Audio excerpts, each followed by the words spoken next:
The issue of gender roles during Halloween. Essay example, 984 words. This essay has been submitted by a student. This is not an example of the work written by professional essay writers.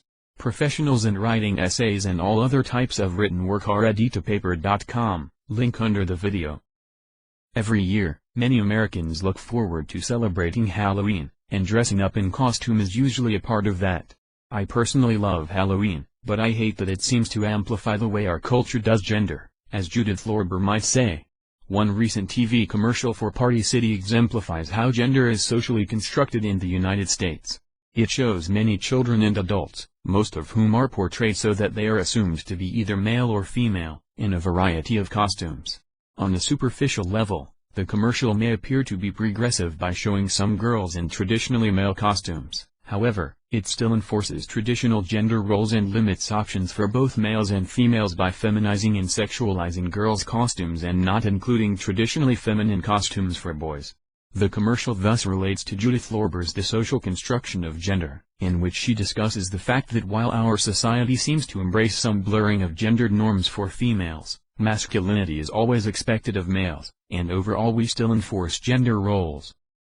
To a certain degree, this Party City commercial challenges gender roles by showing some women and girls costumed as traditionally male characters.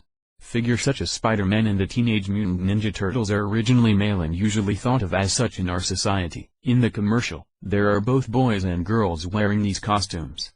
These characters are associated with strength and bravery, which are not traditionally feminine characteristics.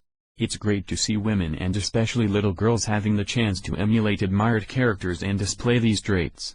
Judith Lorber is absolutely correct in asserting that gendered roles change and that the lines between femininity and masculinity seem to be blurring in some ways. Lorber 55. It is becoming increasingly socially acceptable for girls to show enthusiasm for superheroes and in some other traditionally male interests. Lorber mentions seeing a baby girl on the subway wearing dark-colored clothes and a Yankee baseball cap. 54. Though sports are still a predominantly male-oriented hobby, girls are more encouraged to get involved or show interest in them.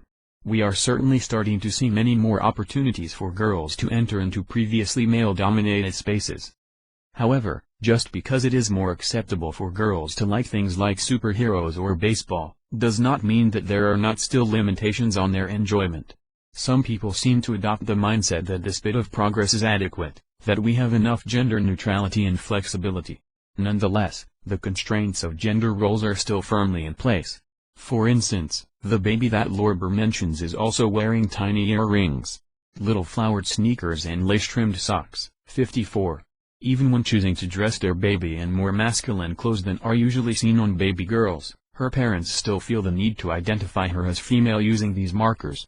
Embracing a degree of masculinity is okay for women and girls, as long as they retain some femininity and it is still easy for everyone to determine their gender. Likewise, even the girls and women in the Party City commercial who are dressed as superheroes have very feminized versions of these and other masculine costumes.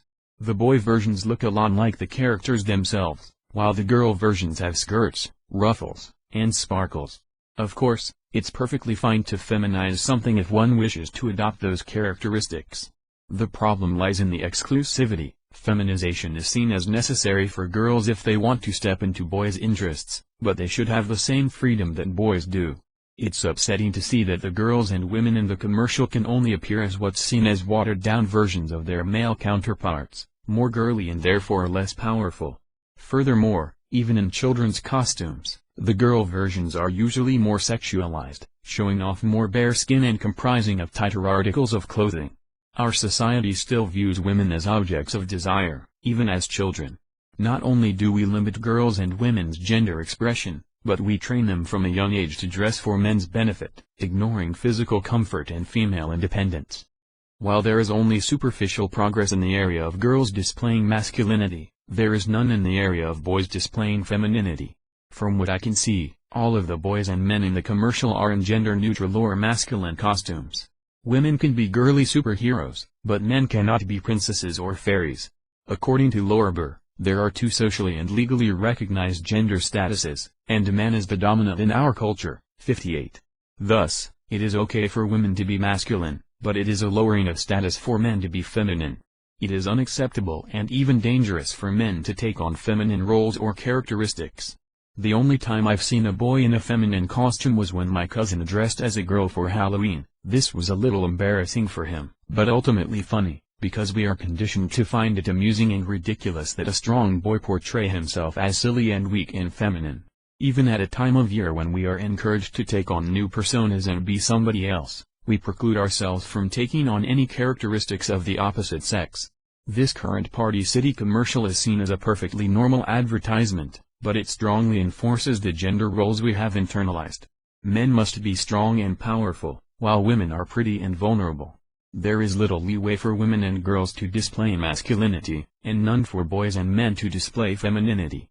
Our strict adherence to these gender roles continues on, which is made clear by the fact that excerpts from a book written 21 years ago is still perfectly relevant today.